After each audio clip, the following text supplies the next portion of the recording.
Subscribe to Dave's Multiverse on YouTube, Spotify, and Rumble today.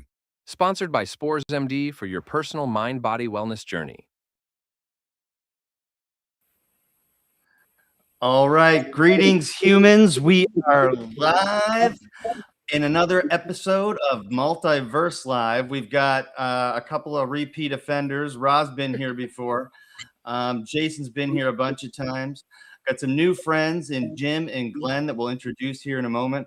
But I just wanted to say to everyone in the chat, fire some questions off if you have them.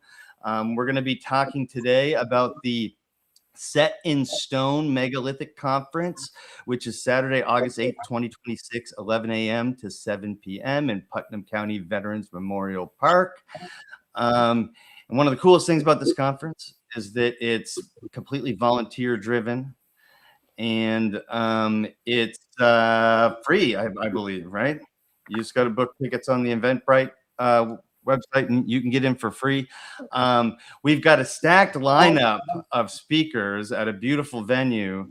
And so we're going to talk about how all this came together.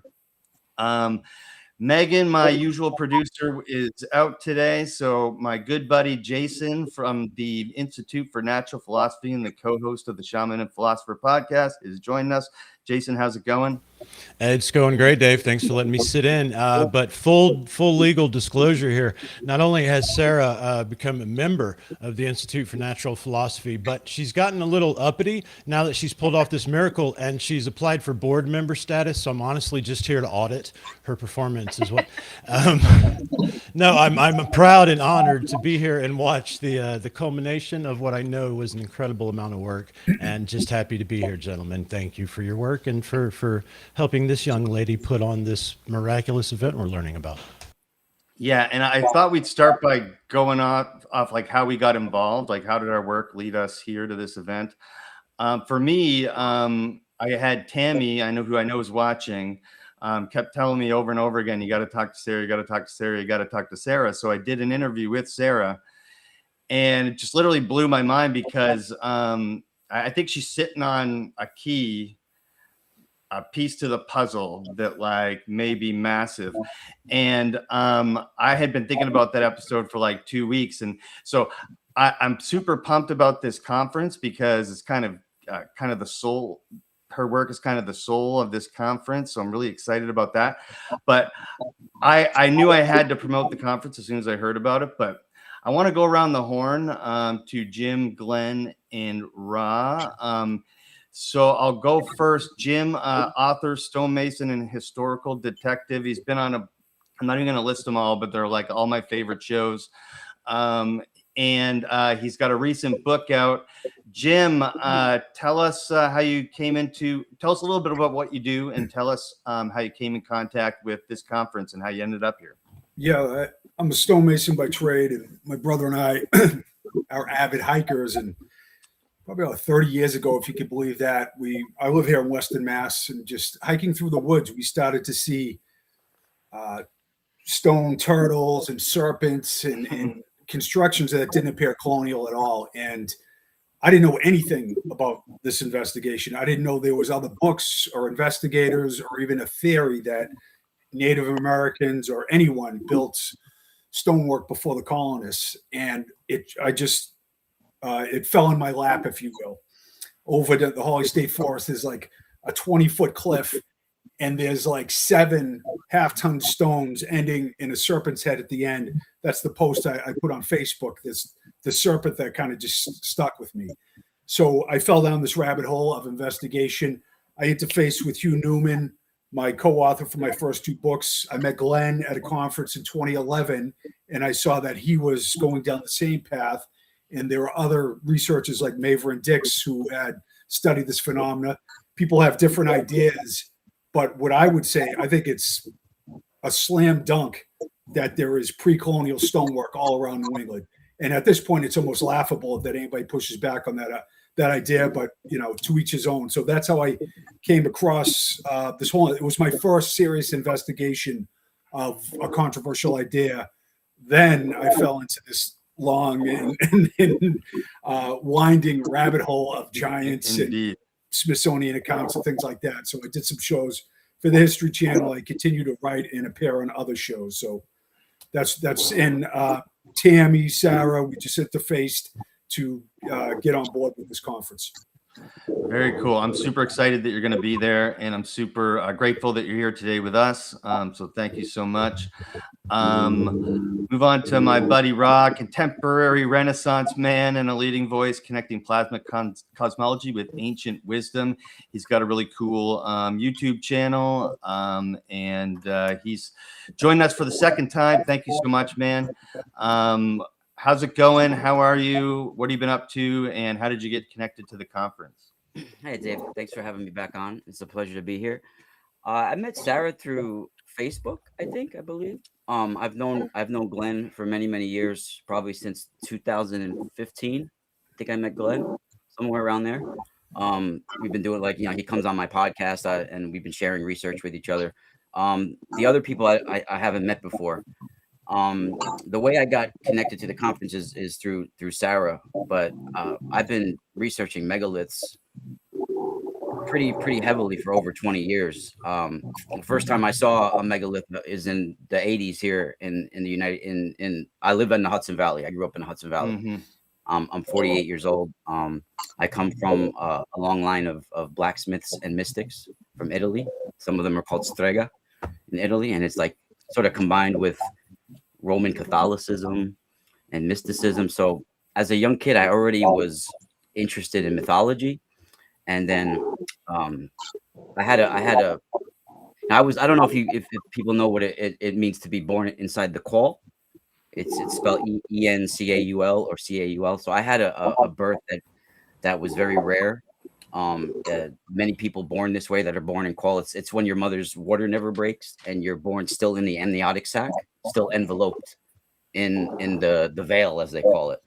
So I think that might have led to a lot of the experiences I started having in the early 80s when I was a young man. And at the same time, in the Hudson Valley, we were having like a huge UFO flap, and there was a lot going on at the same time that I was having these interesting experiences as a young kid. And then at 10 years old in 1988, I had a near-death experience where they had to do an operation on me to save my life. And since then, I think things have been sort of progressing into me sort of connecting the dots. And after community college, I went to Cal State and took plasma physics for 4 years. And I sort of left that alone for a while. And because I never connected the mythology to it. It took like almost 30 years for me to start connecting some of the mythology and the megalithic sites to the actual life force of the universe and how these sites are connected to the consciousness of the universe, right? They're They're literally like transceivers, solar antennas that connect to the cosmos. Yeah, I think you might be right. And right, right in my backyard right here. I live on the foothills of High Tor Mountain in the lower. I mean, I have rock walls right through my back. It's all through the. So as a young kid, I started realizing, like, how are these rock walls all pieced together? Look so perfectly. And there's no mortar, there's no, there's nothing keeping them together. And they're all the way through the Hudson Valley here, all the way. And I think they're all throughout the United States in the Northeast. So just those rock walls as a kid was the first I really got interested in, I would say. I didn't know, about them until I met Sarah. So that's why this is super exciting for me, because it's like a new piece to the puzzle. Glenn, you've been in that area for a long time. You're an author, independent researcher, and licensed outdoor guide specializing in archaeoastronomy and landscape archaeology. What's your journey been like, in that area, and how'd you get connected to the conference? Sure. Well, thanks for having me on. I'm always happy to talk about this stuff, and it has been an interesting journey for sure.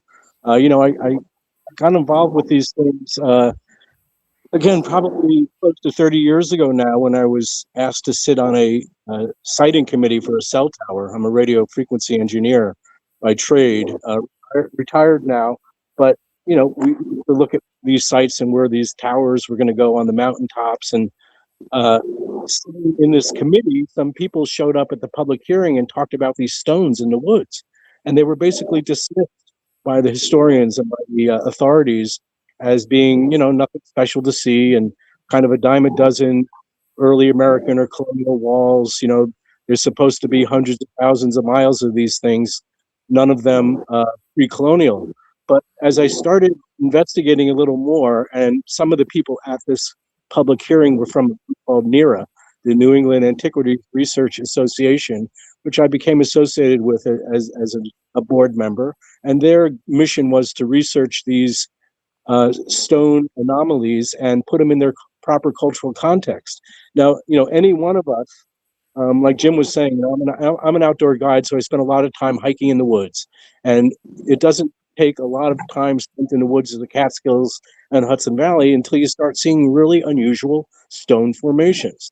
Some of them are explainable, like cellar holes and agricultural walls, but some of them are very inexplicable, and they, can't be seen as anything but symbolic. Turtles, as Jim had mentioned, serpents, things that have no practical purpose, but perhaps they have a ceremonial purpose to the ancient people of our region. So that's really what drew me into the ceremonial stone landscapes. I worked with some of the Native American tribes. I worked with some of the archaeologists to try to identify and understand these things and protect them when they're threatened. So several years ago, a new researcher came on the scene, this woman named Sarah Brailey, and she was the town of Athens historian. So, she had some connections to the conventional history, not the wacky stuff that we're all talking about.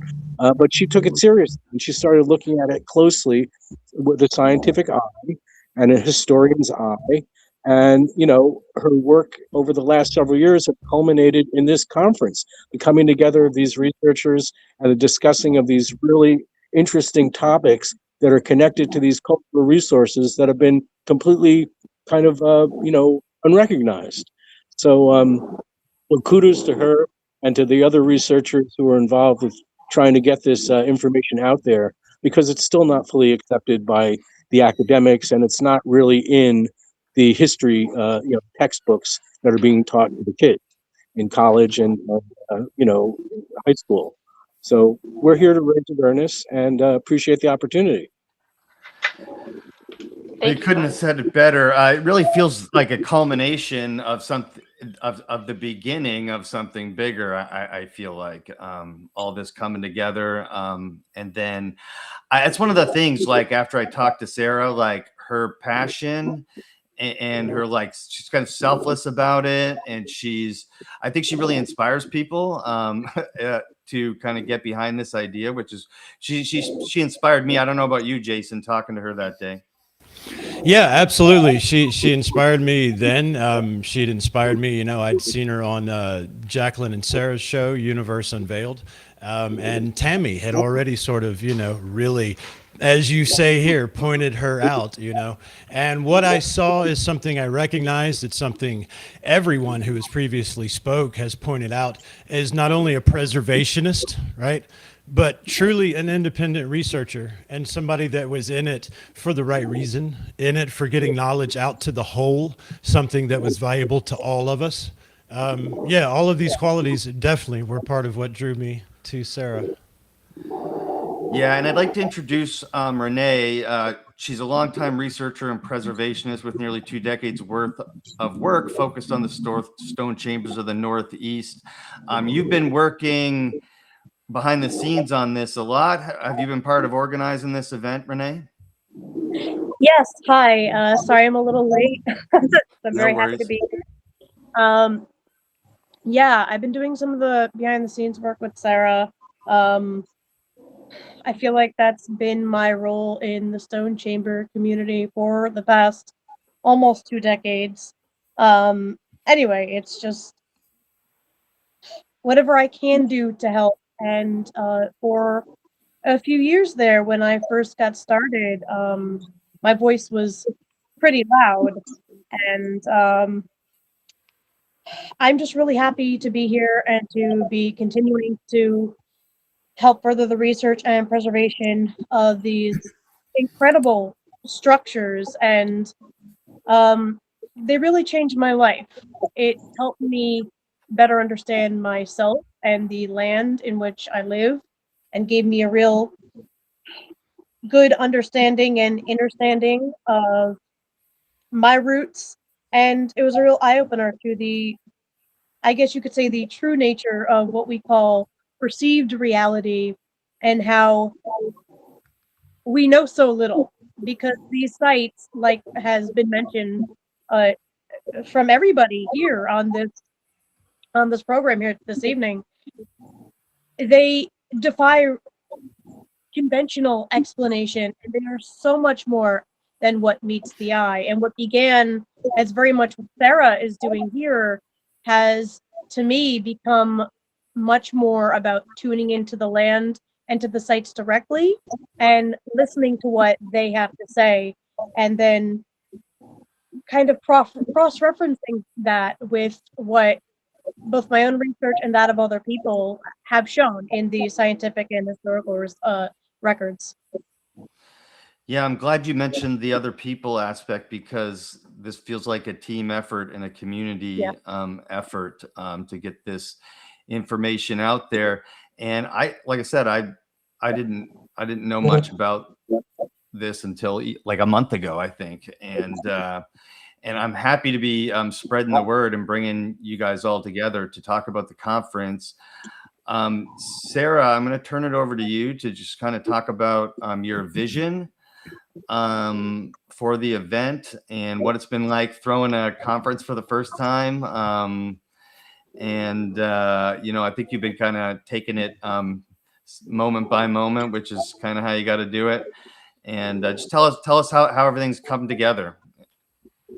So far, so good. I got lucky because the people that I did reach out to and that are attending are wonderful people with, amazing backgrounds, and I couldn't have asked for, a better lineup.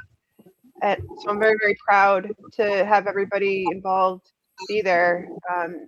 This is a community event. That's how I planned it from the get-go. I would like everyone to just make the best day they can out of it. Come and like even picnic, bring your own food and water. And, it is going to be in August, so it's going to be really, really hot. Renee is going to be doing her sound bath. So you weren't here earlier, but Jim was asking about if you could do more than one session, maybe possibly, so that he can do it as well. I would love to do that, and I was considering, and I was going to run this by you, Sarah. So here, we'll do it right now. I'm going to have my booth there, and my booth is set up. It's a 10 by 10 pop-up and it does look like a stone chamber. I have the backdrops and everything. It's very cute. So, you know, it's not totally hot in there. I would love to do like personal sound baths, and I would All right. love to do like other ones throughout the day with Jim, with Ra, with Glenn, anybody who wants to come and join in. I would absolutely love to do that. And that way it gives Down. people more of an opportunity, you know? It's not just one Yeah, and done. I didn't want to They talk can- over you, but I told them that earlier that that's probably what you would do. I would love to do that. The more the merrier. And like we were saying, this Right. is absolutely a community and a group effort. And so if we can show that there's all of us, a whole bunch of us from different backgrounds, and then at the end of the day, we're still here doing the same thing. And then you take that a step further and you have other people tuning in, literally tuning into each other and to the land and adding their own frequencies to add to that whole experience. That to me just showcases the entire community aspect of it, and it brings us together in a completely different way, a Right. really unique. Because like the frequency thing with the chambers, as we all know, is a big part of their story, and they have called us in. I mean, that's part of where my research has gone, is into the archaeoacoustics of this, because I did start studying sound healing and archaeoacoustics a few years ago. That sucked me in, and of course, it led me right back to these sites, particularly to the stone chambers. And I would really love to see that come together in that way, because to me personally, that's something very special. And the place in which we're going to be, Mount Nimham, Yes. you want to talk about sacred and and incredible frequencies and ancestral connections. There's no better place to do that, and no better way to showcase that than with sound. Right. You bring you bring a bunch of people together who are like-minded, and that raises the vibration too, you know? Not all of us, Yeah, not to cut you off. There are other people that are, Carol will be there. I'm not going to try to put her on the spot.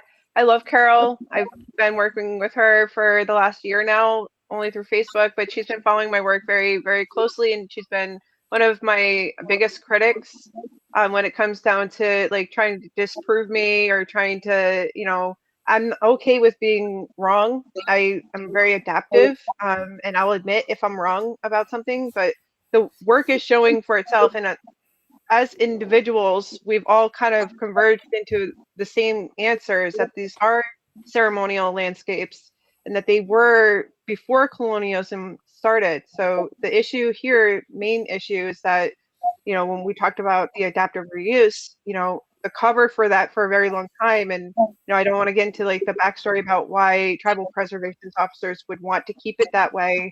I don't want to offend anybody, but it is part of the protection aspect to it. However, the educational and the knowledge that people are going to be getting from these chambers is, I feel like, is much, it's worth talking about. And I do believe in the community to be, like I said to you before, protectors and not collectors, or people that are going to just destroy them. I'm pretty sure that people, because I've spoken to contractors who are paid to level them out in certain areas because they are an eyesore to the new landowner, and they don't want to do it. And I don't think that's a mistake, because they feel the energy coming from these structures and they know that what they're doing is wrong. And so when Renee, went out of her way to amend the new law, it's not a new law. It was an old law that was set in place, but this is a law that needs to be spread across the United States. I feel that's a tall order, but 157-1, right? Correct, Renee? I think that yeah. I'm I'm terrible at memorizing the specifics of that. You were excellent at that, but yeah, there's a law in the town of Putnam Valley that came about, and I'm not trying to be conceited, but I am honored that it was my voice that helped get this passed in the first place, is what I'm trying to say. I gave a talk in Putnam Valley in the chamber many years ago, and someone who was there reached out to me via email and said, hey, I'm on the town board. Thank you for bringing this to my attention. We're going to work on getting a law passed that outlaws the destruction of stone sites in the town of Putnam Valley. I said, wow, that's amazing. Thank you so much. Well, I never heard anything about it until about 5 years later. And this is maybe 3 years ago from now. I can't remember. But I think it was Sam Napolino. I can't remember his last name, but he was the head of the Putnam Valley Town Board at the time. And he attended another talk I had given all those years later. And he said, hey, and I mentioned that. I said, somebody reached out to me the last time I was here, and I never heard the end of it, but I'm happy that it happened at all. And he said, hey, you'd be happy to know that I'm currently the head of the town board. And we did pass that law. And so now, fast forward to March 20th of this year, we had a meeting. It was me. There were a number of other people in that room. And Sam was there. And then the new head of the town board, her name is Allison. We were all there discussing that law to amend it so that it allows for no loopholes and so that there's no exceptions allowed. And so they did eventually have the town hearing, and everybody seemed to be in favor of that. So that seems to be moving forward in a positive direction. And now we're working on seeing if the rest of Putnam County, I'm a longtime Putnam County resident. I know how that story goes, but we are very progressive. Ra, I'm sure you're familiar with some of that. And we're seeing if the rest of the towns will get on board with that, and then maybe the rest of the state, and then of course, hopefully, the goal is to get that across as a federal law, Right? Or at least get other states. I don't mean to interrupt, but I want to share some information with you, Renee, because I'm chair of the nonprofit Overlook Mountain Center in Woodstock, New York. And just last month, we submitted a version of that law, the Putnam Valley law that was enacted in 2017, to the Woodstock Town Board and Planning Board for them to consider. There's also a new administration there in Woodstock after many years, and there's folks on the board who are much more open-minded and more sensitive to the impact of development. And we have submitted this with the request for them to review it, request feedback, and eventually, hopefully, vote on it and enact it as a law in our town locally. And this stems from many years of work. We worked with Doug Harris from the Narragansett Tribal Historic Preservation Office, who was looking to have memorandums of understanding enacted between local communities and nonprofit groups and local residents, so that, again, at the town, at the county, at the state level, these memorandums of understanding would recognize these sites for what they are, and in a sense supersede the textbooks and supersede the laws that take years to kind of work their way through the system. But I just want to thank you for the work you did on Putnam Valley, and we're emulating that here in Woodstock with that same language. Thank you so much for doing that, Glenn, and for being a part of that. And thank you for telling me that.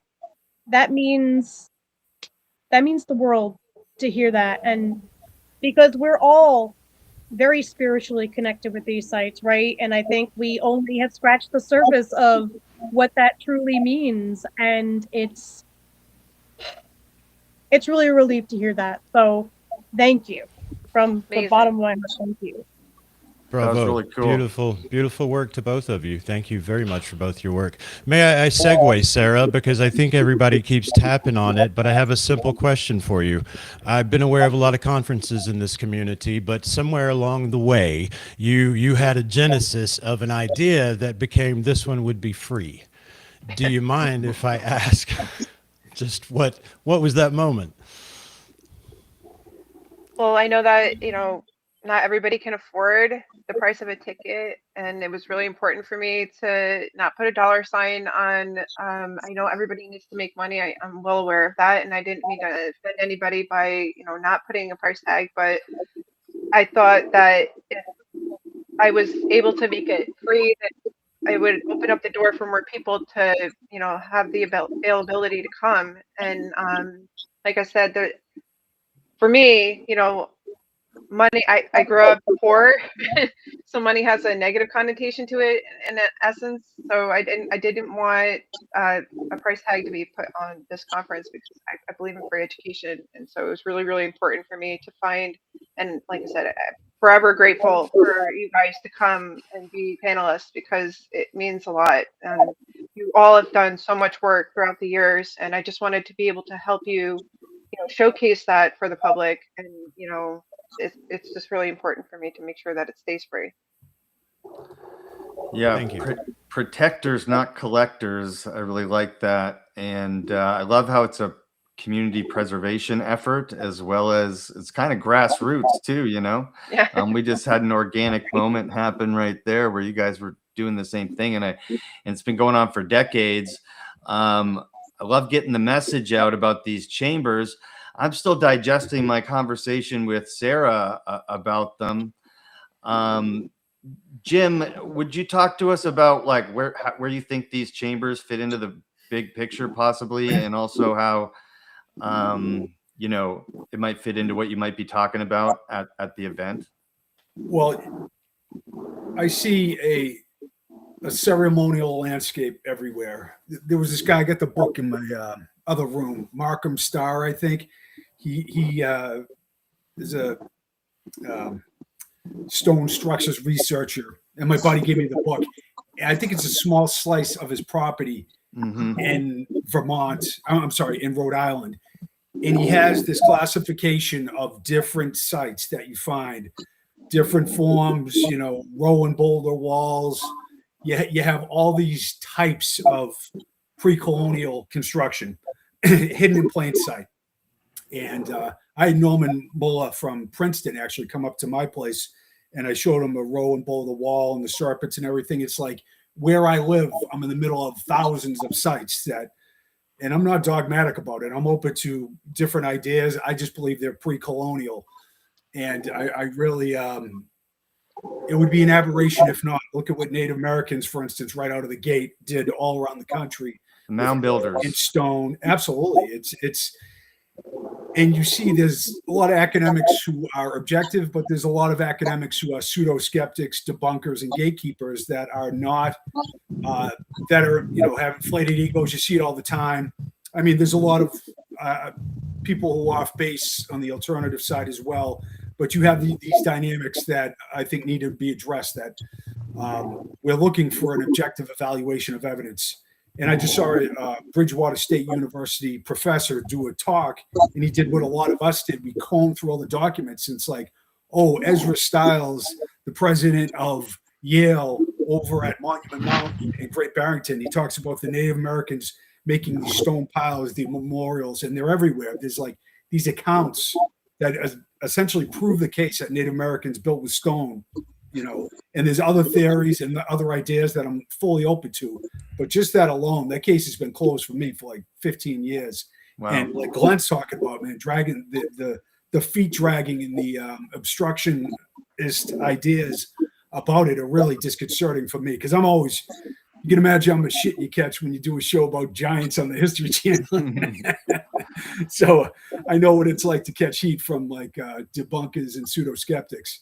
But I thought I would give a talk on my new book, because my talk would be rather redundant. I think Glenn will cover basically my ideas and the constructions that I've studied.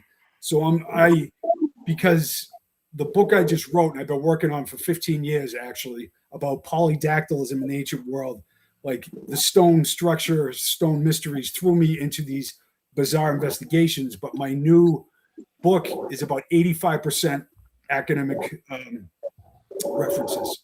I read a lot of academic journals. I deal with a lot of rock art experts and archaeologists.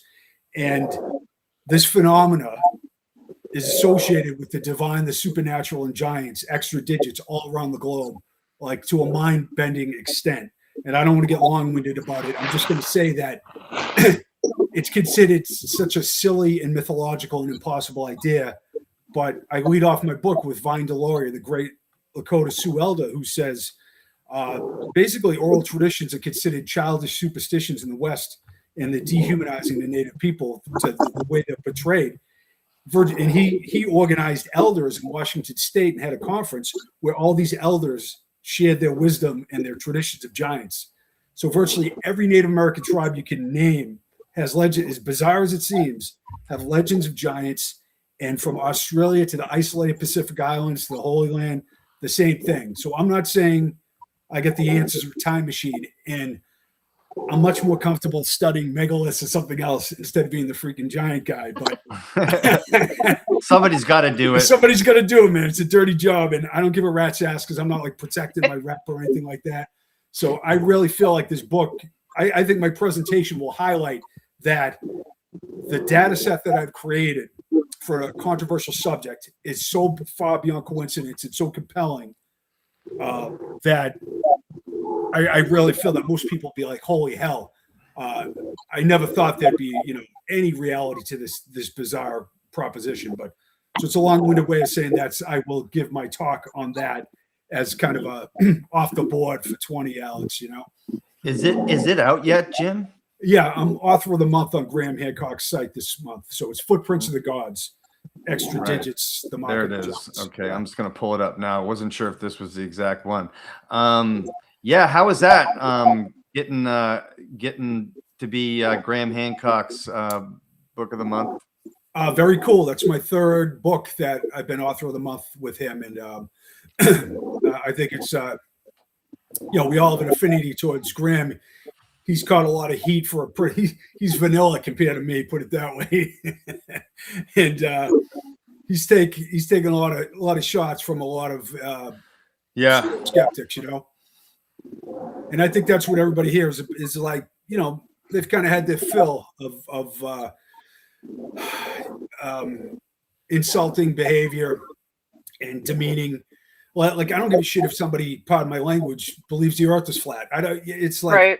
Don't insult people. Like, right. Do you want to tell the native elder that he's a silly, superstitious person for having all these beliefs about giants and cataclysms? You don't want to insult anyone. And that's, I put it on the archaeological community to have more backbone. It's like when you're a cop, you take a lot of heat, you deal with a lot of weirdos, but you get the respect because you have this measured response and you've done the work. And that's the way, far too many Flint Dibbles of the world get a lot of run, and they don't, normal run-of-the-mill archaeologists need to speak out about that gatekeeping and there's like, this will be my last thought. I didn't want to get ranty, but Ran away. It's like the fraudulent archaeology wall of shame. It's just like, there are so many of these debunkers and pseudo skeptics that make a sport out of open-minded alternative research.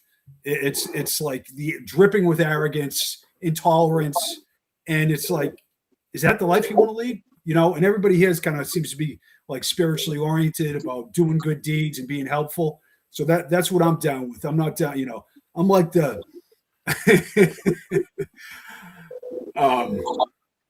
I'm a kind of guy who can get riled up, and I don't like to be a fake tough guy, but you catch so much, so many trolls and people out there who really should know better. And I want to lead with kindness. That's what I try to do in life, and let people have their beliefs and talk and discuss. And I think that's what this whole conference is about. So thank you. Yes, that's exactly what it's I about. like. Can I just comment on something you said, Jim? I would love to have, I'm sure we'll have a few conversations at the conference. I think we have a lot to talk about, but what you said that stood out, the line was, and you have a measured response and you've done the work. Mm-hmm. That stuck out beautifully because it resonated. And I think all of us here and many of us within the community have exactly that. Our words, our opinions, and our beliefs, not only do they hold water, they hold weight. And it is that measured response that we have to whatever somebody is going to throw at us, whether it be ridicule or praise, because we have done the work. We've lived it. It's important to point out, and I will do this, that none of us here are Native American, nor do we speak, or I shouldn't speak for other people. I don't know if there may be some here, but I don't personally speak for Native Americans in any way. But I've worked with them and come to an understanding about these ceremonial sites and their meaning to them. And they've always expressed what Renee was just expressing, the approach of balance and harmony, and that these sites are to promote balance and harmony between people and the environment. And that means staying away from the extreme. Balance is literally being in the middle of the road. Physically stand up and start leaning too far right or too far left, and you'll find eventually by gravity what being off balance is. You'll fall on your face or you'll fall on your ass. So staying in balance is just what these sites are all about, and understanding how to remain harmonious within our existence with other people, other ideas, other places, other than what we know. Because it's the fear of the other that is the cycle that we're stuck in many regards in our society, and it's to all of our detriment. So we accept those things. That's why I wanted to have Evan Pritchard, and he joined in at the last second. So I was very lucky to have him involved. So it'll be nice to see, even from his perspective, even though he tries to stray away from saying out loud, like many do, exactly what they are, because I had mentioned on the interview with you that we are talking about, cultures that are they're bloodlines, but they're different cultures. So people, it's hard for some people to understand that sometimes, is because they automatically want to say, then why aren't they claiming them, and why aren't they doing this, and why aren't they doing that? It's because you're not going to take credit for somebody else's work, and that's essentially what this is. That it's somebody else's work, and that's why they are protectors of these sites. Yeah, I think the key word there is protector, right? And that's one of the things that stuck out when I talked to you, Sarah, was that you're very upfront about, like, that's the number one goal, right? Preservation and protect these sites. Ra, you're from that area. You grew up seeing this stuff in the woods. How does it tie? Because you do a lot of different things, and how does this tie into what you're going to be talking about at the conference? But I mean this meaning getting the getting this information out there about these sites, that they get undervalued, under taught, and also like the wrong message about them. Like, how does that tie into your work? Yeah, like Jim was talking about. Me and Jim gotta talk if we get a chance, or maybe do a podcast together one day or link up, because like Jim, I've been talking about the giants for many years connected to these sites as well. And I've been doing a long-running monthly show with Gary Wayne, who's actually a Christian author who talks about giants, since 2015, around there. We've been doing a monthly show, and we've been talking about the bloodlines. And I do believe that there was a worldwide culture at one time, and it goes all the way back to like Aboriginal tribes speaking Sanskrit, the Asura and Deva tribes, which were all priest and warrior adepts. They weren't just warriors; they were priests, right? They were adepts that were knowledge in all of this, and they were harnessing. In my opinion, they were harnessing. They weren't just ceremonial sites; they were practical as well. They were using it for various amounts of things, and one of it is to harness solar energy and magnetize environments, right? And these sites are incredible. Right. So a lot of them have localized magnetic anomalies. They're built on top of magnetic anomalies. And when you have our planet that's literally encased in a magnetic field, and we have all these geomagnetic field lines that are coming out from the core of the planet, extending into space and connecting with the sun's magnetic field, right? These sites are built along these geomagnetic field lines. They connect to the telluric lines of the planet. Right. And not only that, but when you have a magnetic anomaly at these locations, and they're built on these geomagnetic field lines. The magnetic anomaly the geomagnetic field lines will bend towards that magnetic anomaly like a magnet. So these sites are like portals for any type of plasmas or plasma-based entities or species that would enter into our planet. Plasmas travel and spiral along magnetic field lines, right? And this could be like a fae. Like fae are said to be the fairies, right? They're said to be these entities that are so low in density you can't even see them, right? That's like There are a person, plasma. not to cut you off, Rob, but I've had photos when we have like solstice alignments happen, the way that the sun's coming in with the rays, that Yeah. these green Renee, you've seen them. They look like fairies. I'll have to send it to you, David, at some point. I know I have it on my Facebook, but I caught one this year through the summer solstice, and I was given a picture from a group of people that have been doing this for many, many years. And so I was curious, since you're talking about it, would Yeah, you I mean, think that in that would the have been enough UK, they have for things our called eyes? the will o' the wisp, right? These Right. lights that appear in Italian. We have the fuochi fatui, the fiammetta. These Yeah, like little lights that appear, and they always appear around megalithic sites, especially around dawn and at sunset, because there's an electron surge that's happening when these sites are connected to the sun, right? And like literally, these sites made of limestone, made of granite, those stones all absorb solar radiation. And at night they release it as electromagnetic energy and infrared radiation, right? So if something was a plasma-based entity like a fae, they would theoretically need to feed on that energy, right? It's like it's dedicated, generating like an ambient energy for certain entities to be attached to as well. So like I think that there's really the lore that these are fairy portals for giants and fairies, all of that, it's really based in real science, right? And when you look at the fairies, for instance, you have them always connected to sunsets, they're connected to sunrise and sunset, they're connected to sun-drenched stones. When you step into a fairy ring, it causes lost time, it causes all alternate states of consciousness. This is what happens also when you step in magnetized environments, right? And these rings, in my opinion, are connected to that energy that's being channeled from the cosmos, from the sun. Renee? I have some stories I can add to that. I won't tell them here because we would be here all night, but I have experienced my fair share of exactly what you're talking about. I have seen the big pops of light. I've seen what I call plasma balls, like directly I have them on overhead. video. Check out my YouTube. I have them on video. Yeah. And so these big red balls. Yeah, I know what you're talking about. I've seen that.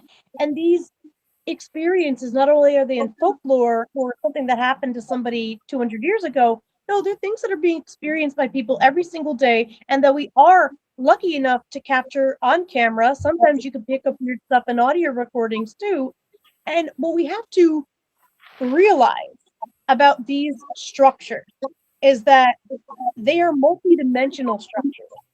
What we see, what we are able to perceive in the here and now in our physical human state is extremely limited. What animals see is completely different, and different types of animals see in different spectrums.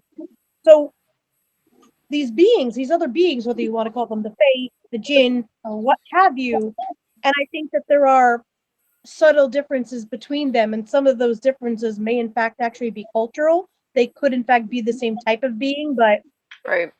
Part of my work that I'm going to talk about at the conference is these sites being also connected to, especially pre-dawn, sunrise, and sunset, and just nature in general, right? So inside of our magnetic field, like if these sites are part of the magnetic web of our planet, inside of our magnetic field, there's a chorus, right? It's called the electron-driven chorus. It comes out of the plasma waves, and right before dawn, it makes if like whistle sounds, knock sounds, chirping sounds, right? When you put this in acoustic sound, this sounds just like pre-dawn bird song, right? And the birds are broadcasting this.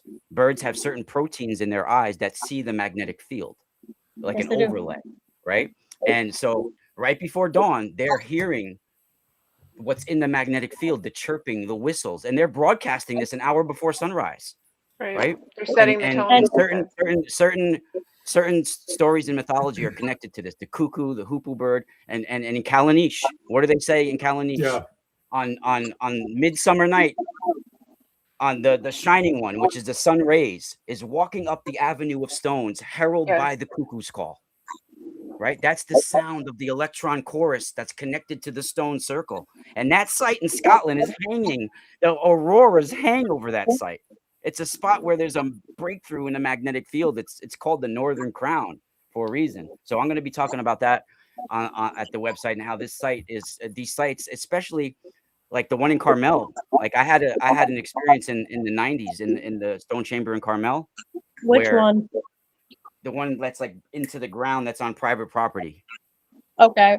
Which one? But there's I'll get the right address for you. I'll get the right address for you. This guy Jeremy Kench brought me to there. He's like friends with the owner.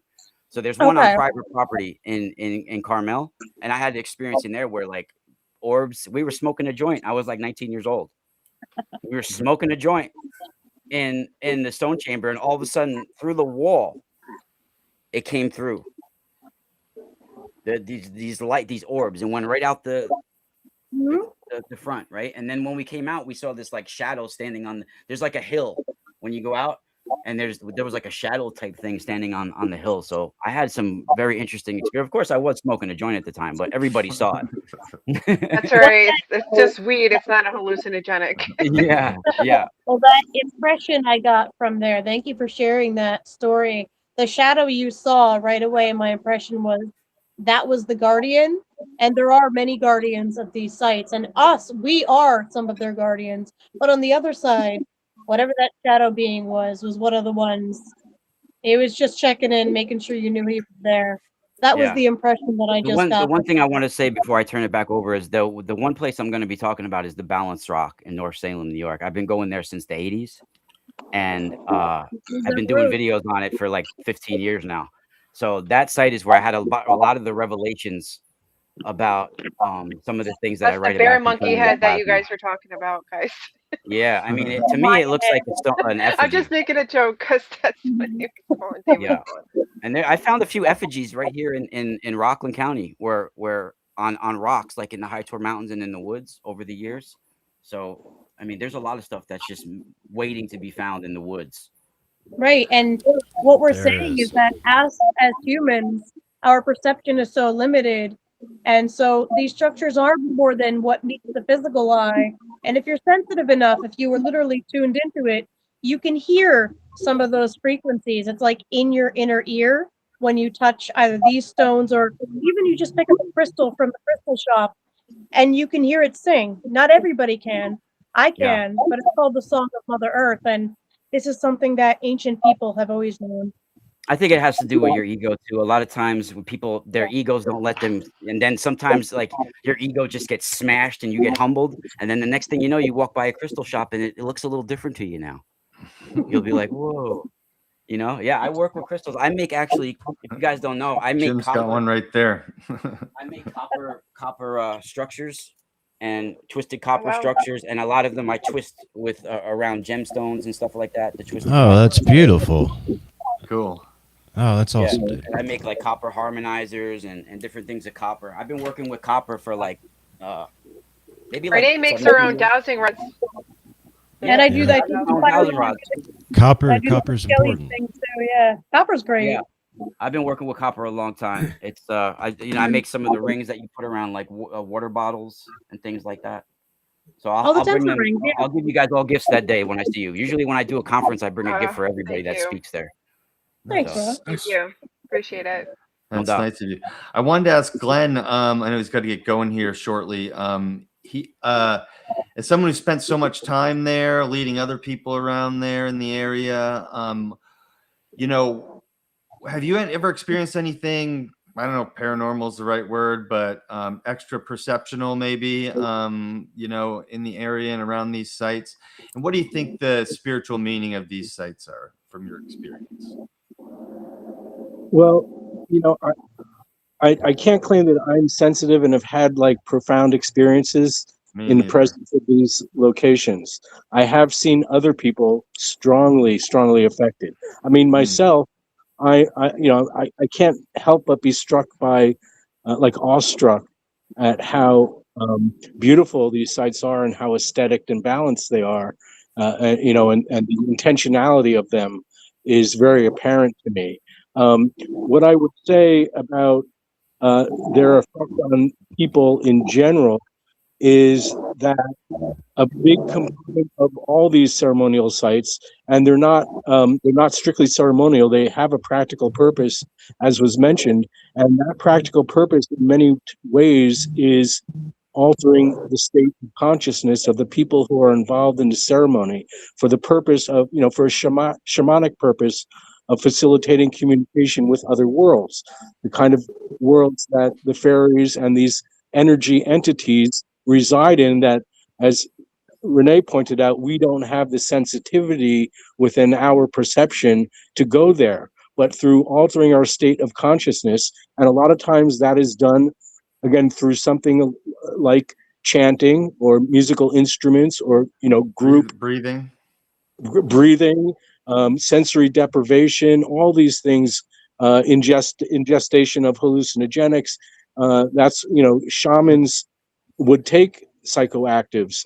Sometimes they didn't. The high shamans did not need psychoactive chemicals to alter their states of consciousness. They could do it at will. They could bring on that state. And these are the highest types of forms of beings on the planet, the yogis and the gurus and the people who are in the Himalayas, that are able to attain that state without taking the opium or without taking the ayahuasca. But what those pathways lead to is the underworld and the sky world, the places where these supernatural entities exist and evolve. And we in our existence have a very narrow point of view. We don't have a three-dimensional worldview where there are beings in the sky and beings in the underworld that affect our plane of the living, for good or for bad, and need to be communicated with and controlled or kept track of, so that they don't wreak havoc on our existence. And that's a big part of what these sites are all about. And the last thing I'll mention, again, kind of bringing it back to a scientific perspective, is looking at the patterns that these sites propose. I'm talking about the stone mounds and the effigy sites throughout the Catskills and Hudson Valley. They all have astronomical alignments, events on the horizon, sunrises and sunsets on the longest and shortest days of the year, or the equal day of the year, the equinox. There's also a lot of research that's been coming about, and I'll be sharing some of this at the conference, about how some of these sites on the ground mirror constellations in the sky. Certainly the one in Lewis Hollow on Overlook Mountain, that is stewarded by the Overlook Mountain Center, represents the constellation Draco in the Northern Hemisphere. But in the last several years, other researchers have come forward and have shown that they have stone mound sites that are configured on the ground to mirror Orion, or what the Lenape would call Wintermaker, or Bootis, with the bright star Arcturus, or the Pleiades. All of these sites, various researchers have been reporting that they have documented the positions of the stone mounds on the ground and correlated them with constellations in the sky. And if you think about it, pre-literate culture going back thousands and thousands of years, what they did when the sun went down was they made stories, and they created entities in the sky through these constellations. And the stories were then, why wouldn't they have tried to represent them on the ground? Why wouldn't they try to construct these things in their world, what they saw in the other worlds? So I think that's a big part of what we see going on here, the patterns related to archaeoastronomy, the patterns, related to these other elements that are all common among these sites. Man, Glenn, I would pay to go to see you talk, and people get to hear you talk for free, man. You are right. That's fantastic. I appreciate that answer very much. I wanted to on. Thank you. Yeah, this knocked those this is a home run right there. I wanted to toss it over to Jim. I saw you waving your hand there when I think somebody mentioned psychedelics, but I'll keep it in the realm of altered state of consciousness. But But how do you feel like? Because for example, I can't see anything. Nothing happens to me. I don't have any mystical Not yet. You experiences haven't been to ever. one of these chambers. I've never. I think it's something. Ross said it. It's my ego. I think. Something No. in my You ego have, is like, you're nope, perfectly I'm not fine. doing Stop it. it. I'll hang out with Smoking a joint you might for a help. while. Yeah, you just need to go Yeah. to the chamber, dude. You just You need gotta to just take a walk in the get, woods. once you're You'll see comfortable with something. yourself, comfortable with yourself, like sexually, spiritually, just in different ways, then you just let yourself go, bro. You can't worry about what other things are. People I are don't know, gonna man. like. I try. It's like those pictures I don't that really you have can that good you of a can confidence let sometimes your when I eyes do it. gaze, and then like you lose your gaze, and then the picture pops up. I can't do Yeah. that either. I can't see shit.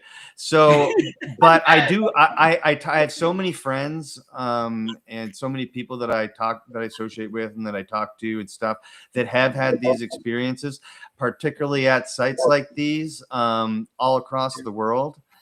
And so I don't disbelieve. I just think there's something I got to change my brain. But I wanted to ask Jim, what do you think the role of altered states of consciousness is? Well, you're obviously interested in the topics and sort of believe, right? Oh yeah, I do. I just do shows on it all the time. But he hasn't been. That's the problem. Yeah. More, as a good friend would always say to me, is the more you're around it, the more you'll experience, and that is absolutely true. So come hang out at some of these sites. The more you're around it, you will experience. Sorry, Jim. No. I was just going to say back for a quick second to what Glenn was talking about. Yeah. In Newark, Ohio, there's a circle in the octagon that Native Americans built, the Hopewell people. And Hively and Horn in the 80s, professors from Earlham College, they went actually with the notion of debunking the idea that there were celestial alignments or astronomical alignments. And what they found was it was a lunar calendar that predicted eclipses and understood the 18.61 year cycle, metonic cycle of the moon. So the idea that it couldn't happen in the Northeast, or Native Americans didn't have those capabilities, for instance, the geometric forms that were all that the mound builders built were just it was like a college blackboard, geometry blackboard or something like that. So I just wanted to throw that out there. There was a lot of validation for these ideas. Personally, I think ancient mysteries are a gateway drug to the metaphysical spiritual world, and that I study a lot of Edgar Cayce stuff. I have a close affiliation with them. For me, it's the experience of these things, not just the intellectual understanding. Some people have near-death experiences. Like I went and did kirtan chanting for like 5 hours yesterday. Sound baths, meditation, eye gazing, qigong, whatever could give you the experience of the energetic state that embodies what you are, like a more eternal divine self. Not your movie character who's temporary, but the connection. That's what Cayce said. We kind of fallen into matter. We've lost our bearings. We've over-identified with the current movie character who's temporary, and it causes all this kind of fear and consternation. So a lot of ancient mysteries, I think, are geared towards, like you talked about, Dave. It's like confronting your ego, confronting the tyrant who wants to dismiss these ideas. And I think, Cayce said, for instance, the Sleeping Prophet, he said that these sites were meant like to accelerate consciousness. He encouraged people to travel the world, Glastonbury tour, the Great Pyramid in Egypt, all these places which I've gone to, all these around the world, to basically raise your consciousness. It sounds like New Age terms, but it's more embody a higher energetic state that is more in alignment with your eternal self, for instance. That's what the mystics would say. So I think there's a metaphysical underpinning to lots of this stuff, and that is why I kind of have, like, when I don't want to get too long with it, but you go to the doctor, you get a compound fracture. Thank God he's there to fix you up, but don't talk about the meaning of life or a near-death experience or anything metaphysical, because they're not equipped to deal with it. Just like the archaeological world cannot tell us about the mystical realms. The shamans can, the wisdom keepers, the mystics. I have no problem calling in the psychics because we're all studying cold cases that are super ancient. So Cayce, Blavatsky, Steiner, even Robert Schoch, the geologist from BU, he said he read through tons of Theosophist Blavatsky literature. um, and you have an intuitive knowing. Jonas Salk, the intuitive mind shows the thinking mind where to look next. So archaeology works like an atheistic cult, and it's not a diss. It's just that's the way it is, quite honestly. And these ideas, these metaphysical ideas, are portrayed as loony or impossible. So we've all had, or many of us had these experiences, not just the intellectual understanding. Like I read the Ashtavakra Gita for 3 months straight and had this breakthrough and just stunning. And then then my ego had the worst allergic reaction you could, I was in this divine realm, and then I had the worst like ego attacks for days. It was ridiculous. And then it happened again. Like months later, I did the same thing. I'd read and reread the Ashtavakra Gita. It's like a non-dualistic ancient Hindu Sanskrit text. Anyways, I really feel like there is a metaphysical underpinning to all of what we're talking about. The underworld, these ideas that Glenn's talking about, and the people who were here, the indigenous people, the ancient people, they had an understanding of these realms. The scientists of old, Pythagoras, Plato, the shamans, they were spiritual scientists. They weren't just lab coat guys. So that's a long-winded way of saying you're right to point that out. Yeah, there's Amen. Discounting the metaphysical is like Renee said that we only perceive on a certain spectrum. Like she's mentioned, animals perceive differently than us. Human to human, we have a different perceptional reality. It's different biologically, culturally, like all kinds of things. That's why we need to all come together, because then it would make the picture Right. look more. Yeah. And I want to point out that these sites are still being used by people today.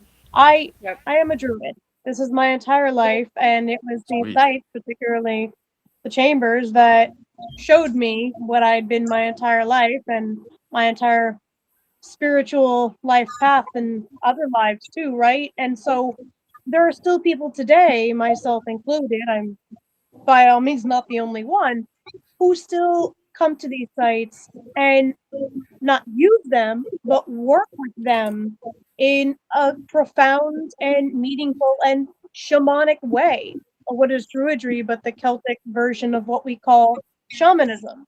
And they put me in touch with my Native American roots, particularly those of the Algonquin, who were the native peoples in the area in which I've lived my entire life. And it should never be understated the profound impact that these sites have had on all of us. And what's been really interesting for me is, especially in the last few years, and Sarah, you've been a player in this, is seeing what the land and my ancestors and the sites themselves have told me through their mostly subtle ways, and then seeing that scientifically confirmed, and seeing some of this in the historical record, and hearing other Native elders confirm what some of my Native elders had told me, and what some of my ancestors who were on the other side have told me. And so these sites continue to be sacred to modern practitioners to this day. And also, they're sacred just on the grounds of we've all walked up to them and gone inside of them and explored them for ourselves and come away with something. Even if you're not in there worshiping Mother Earth, you're still coming away with something because the sites are still actively speaking to you. Yeah. That Thank is you so much. profound. Very nice. It Thank is you, Renee. profound.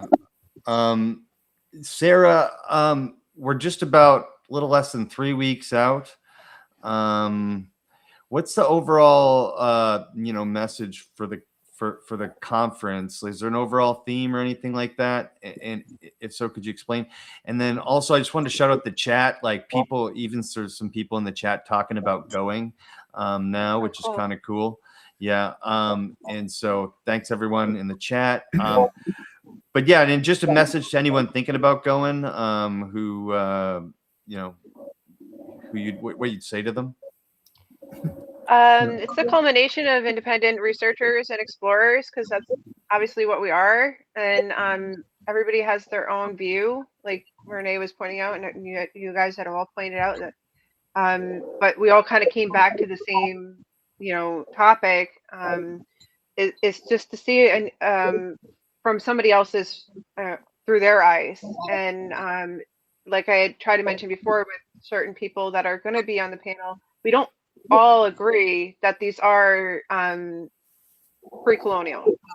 There are still people that are really adamant that they are root sellers and that they're going to prove me wrong during the conference that they are, such. So I just want everybody to know That's that awesome. we'll sure. Yeah. But to, like Jim was saying, like, you don't have to be nasty because you don't agree with, our point of view or vice versa, right? So to come together, be mature about it, put it all on the table, and have people look at the data themselves that we're presenting. So essentially, it is going to be about preservation, and then, piggybacking off of 157-1 and making sure that maybe other board members will, hear it through the grapevine, and maybe that'll be something that'll get brought up, and then they'll be able to, definitively say, like, we should support this and we should just pass this law because it is important, right? So that's the main message, is to, like, show the data and show that they are special, and then we should preserve them. And like I said, like, be mature and agree to disagree. We will be monitoring the throughout the day, so if people do get a little upset and emotional about it and they become disruptive, I would like to say that that's not going to happen, but we have to be realistic, right? And I've had people turn me down for this conference because they just think that the area is just going to be so like attack them physically. So I don't think that's going to happen. I know that there's going to be families there with kids. So like I said, I don't know. My husband's an ex-cop. He'll be there. I know other people that are security. So I would like to say that I don't need security, but it's going to be there. So that would be like, to public service announcement. Just know that if you are coming to the conference to try to rile up or be physical or try to like cause an issue, you will be removed, and we won't tolerate that. It's not because we won't want to hear your side of the story. It's because you're disruptive and you're going to probably take away from somebody else's experience, and that's not why I'm doing this. I'm glad you were able to deliver that message emphatically. Brilliant. I'll wrap them up for you. I know you will. That's why you're one of the monitors. The truth is spoken. Get out. Yeah. Okay. So we lost Raw, but I think we can start wrapping here. And I just wanted to like ask everyone one more time. What are one of the things you're most excited about for the conference? Jim, I'll let you go first. I think just the visuals, honestly. Everybody's different pitches of the different sites. I've seen so much myself, and I love like Norman Muller from Princeton. He's an art restorer. Like I said, he came up. He's well known in the Air community, and yeah, he went to the Ole Hillside in Pennsylvania, and these amazing cairns. And I've been to so many stone chambers here. There's like a chamber like 5 miles by the crow flies from where I live in Goshen. And I'm a stonemason, right? So I've rebuilt 2 miles of walls, double-sided Viking style on my road, like pro bono, through the water and everything like that. It's the oldest road in the county in Asheville, Mass, here in Western Mass. And so I'm a stonemason. I love country stone. I love rebuilding things. We built like 12-foot stone towers all around town and stuff like that. I got 3 right on my window here, down the 12-foot high stone towers my brother and I built. So I really appreciate. That's one thing. I'm a dense blue collar guy, but I'll tell you, stone has a consciousness and it talks to you. And my brother's the same way. That understands it. Like when the stone wants to go the short way and you want to throw it the long way, it'll bite you. Even stones in the middle of the wall want to be part of something. They don't mind to be hidden. They just want to be part of something. It's really maybe a strange concept to people, but it's really amazing how I have learned to communicate with stone after all these years. And I visit ancient sites, and they're get the secrets revealed to me. And I'm no Edgar Casey, but I feel like the working with millions and millions of pounds of stone in my life have dialed me into the idea that there is a consciousness around stone, and it's really, really intriguing. So I just love seeing the different pictures, and I'm like the modern day Charles Fort, I'll say with limited humility, because I scour the scientific data and the sources and make these cases based on the scientific data for very controversial ideas. And that's what I've done with my latest book. And I love to hear the feedback from people who are at least slightly open to the idea. And because I feel like it's such a compelling case. So thanks for having me on and having me throw out my 2 cents. Yeah, man. I got the book on order, and hopefully we can talk soon about the book. I'd really love to talk to you about that. Yes. Can you guys hear music in the background? It's supposed to be some music. Yeah. It's soft. Or it was, Dave. Let's do this one. There we go. Maybe it's not working today. Yeah, I'm very intrigued to learn, Jim, that your book is on giants. My own work sort of bumps me up against it with Chief Tuscaloosa and, of course, the first-hand accounts from the Spaniards, who allude to something of, DeSoto with size. And then further, my research then points out to me that perhaps that is also a remnant of antediluvian DNA. I mean, somehow these features got here. You know, I don't want to get into too much that might piss people off, right? But you know what I'm saying? But somehow those features would have gotten here to be observed and to be a real thing, right? And so my work points to that possibly being pre-Younger Dryas. So I'm very much looking forward to checking into this book. Groovy. The Hancock site has a lengthy article if you want to read through that, if you're interested. Yeah, thank you, man. Very much. Sure. Sweet. And Glenn, I know you're up against a time frame here. What are you looking forward to most about the conference? Well, getting together with like-minded folks, sharing information, and getting updated on the research that people are doing. I always, I've attended dozens and dozens of these types of conferences, going back many years. Vieira does 2 a year. And I've never walked away from one not feeling great. And like I learned a lot of stuff and connected with people in a positive way. So I definitely look forward to that. And, again, I can't imagine anything but good energy and hearing about interesting things that, I'm being exposed to for the first time. Is there going to be a feed? Because I can't make it because I got other commitments, but is there going to be a feed?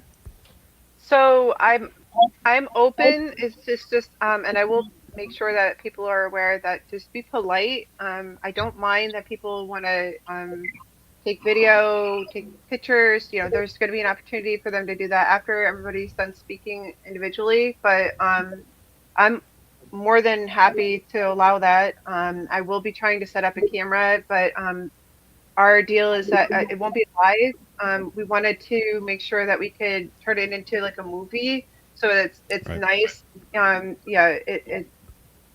It's going to be available, probably not right away, and that's obviously with everybody's consent to do so. So hopefully, yeah. If you want to do any live streaming, just like a 5 or 10 minute or whatever, let me know. I've got a platform. Just holler me in Discord, Sarah, and we can make sure that. Glenn, may I ask you a quick question about something you said in the very beginning? After I thank you for all of your preservation work, you mentioned a memorandum of, and I have blank, when trying to get local municipalities, I believe, to acknowledge sites. Was that what we were on? This is a memorandum of understanding. Got it. MOU. MOU is kind of a standard, pro forma type of agreement. Sometimes they use the MOU instead of a contract, but it's basically two parties agreeing to something. Got it. Thank you. Thank you very much. It was a pleasure to learn about all your work and to hear about your expertise. And I'm sure through Sarah, we might be reaching out just to pick your brain with all of this knowledge behind you. Thank you for coming today and sharing with us. My pleasure. Yeah, feel free. Same question, Renee. But all this, you're behind the scenes. What's the thing you're looking forward to the most? I'm really looking forward to seeing the entire community come together for the same purpose, and this is why we all do this, right? I lead tours, you know, I don't charge for them or anything, but every winter solstice, I lead a group mostly of friends out to what's called the Winter Solstice Chamber in Kent to watch the sunrise. And of course, it's freezing cold. We get up before the sun. And then all these other people that we don't know show up to do the exact same thing. And that is what I'm looking forward to seeing here, is that same feeling of people coming together for the same purpose, a meeting of the minds, and that's always been the hope. And I know there's a lot of mudslinging, but you're going to find that in any community. That's not going to be here. We're all coming together for a common goal. We all have different backgrounds, and a lot of us have different opinions on their origins and age. And that doesn't matter. We're all coming together, and that's the important part. And after so long, I just want to see it happen all in one place, all in the place where, for me, it all began in the first place. Thank you so much. And you know, when I first met Sarah, Sarah's drive and her I don't know, way of manifesting this, what I thought was really cool to see in action.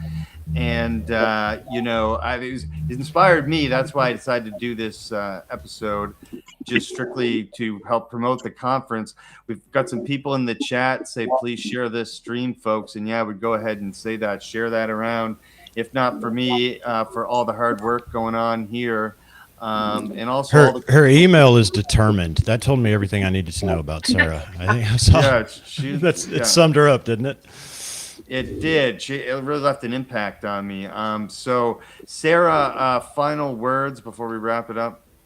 I just want to say thank you to you guys, and you know, I hope that we have great weather, and it'll be what we all hope it to be. So that's about it. Short and sweet. But it is a rain or shine event, right? Right, because we're yeah, we're not backing down from the rain. It's not going to scare anybody away. It's not gonna scare anybody. Yes.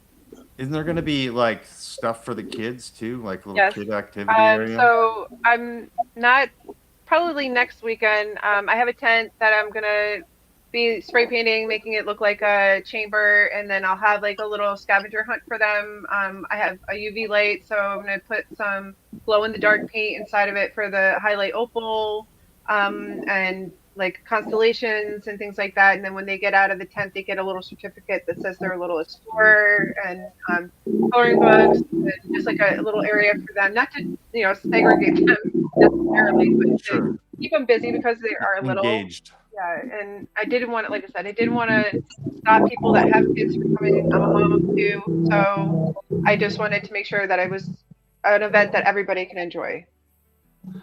I want to see Jim do that scavenger hunt. Definitely. Well, I do. I don't know.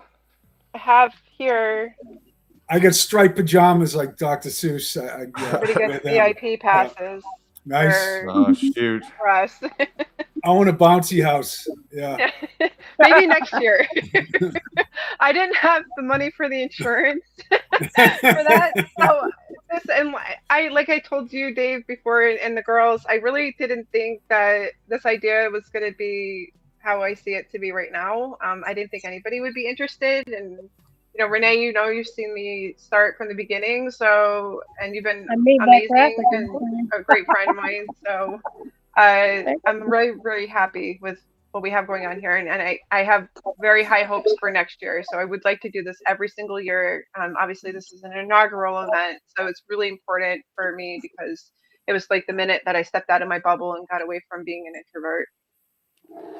Well, I think it's a start of something big. And I see a bunch of things happening for you in the future, Sarah, in this realm, and all this contribution and community that I'm seeing here really makes me happy, because we're sitting on a piece of the puzzle, and I like pieces of puzzles. Yeah.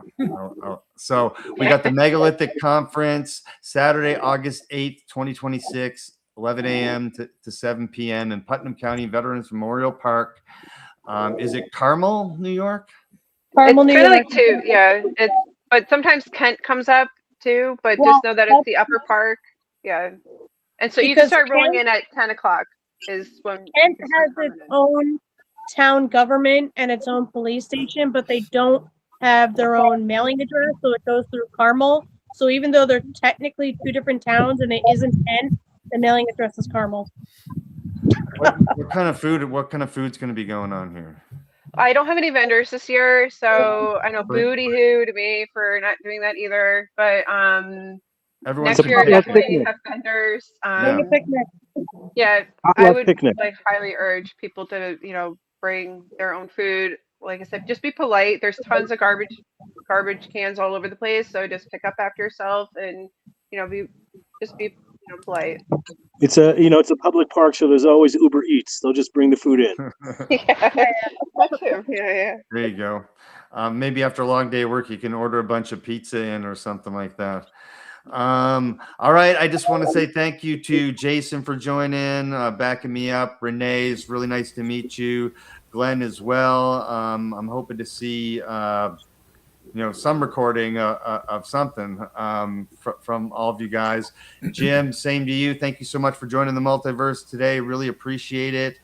Sarah, thank you so much for putting all this together. I think I'm really excited about it. And hopefully I'll be there next year because I do believe there will be a next year.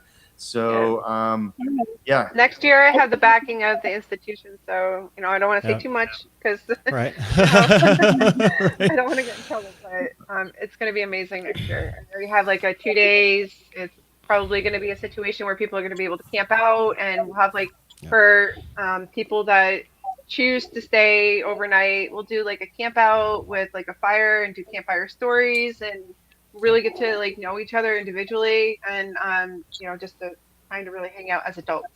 Build community. And thank you, Dave, for the invite. It's been a pleasure to sit here as an independent researcher who leaned heavily into spiritual information. It's been a pleasure and good for my heart to sit here and listen to these professional researchers also talk about such matters. So thank you, bro.